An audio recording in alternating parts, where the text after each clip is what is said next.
আমি কোয়েল। ঘুম থেকে উঠেই আজকে হনুমানজির দর্শন পেয়ে গেলাম। তো দিনটা ছিল রবিবার। ঘুম থেকে উঠেছিলাম প্রায় ৯টার দিকে। এখন না প্রচুর দেরি করে ঘুম ভাঙছে। কলেজ যেহেতু ছুটি চলছে, প্রতিদিন ওই ৯টা ১০টা বেজেই যায়।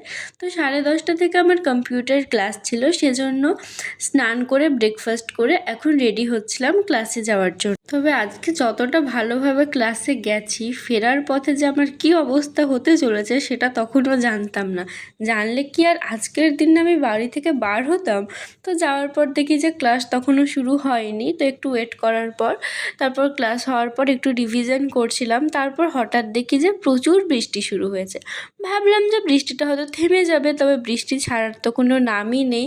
এই বৃষ্টির মধ্যেই যেতে হলো। যদিও ছাতা ছিল, কিন্তু ছাতা শুধুমাত্র মাথা বাঁচানো ছাড়া আর কিচ্ছুই বাঁচায় না। আমার ব্যাগও পুরো ভিজে গেছিলো। সেই সাথে রাস্তায় এত জল জমা হয়ে গেছিলো ওই সামান্য বৃষ্টিতেই।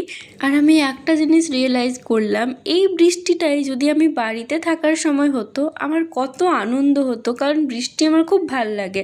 হয়তো জানলার পাশে বসে বসে বৃষ্টিই দেখতাম, কিন্তু এরকম বাইরে যখন থাকি আর বৃষ্টি হয়, সত্যি বলতে পুরো বাজে লাগে।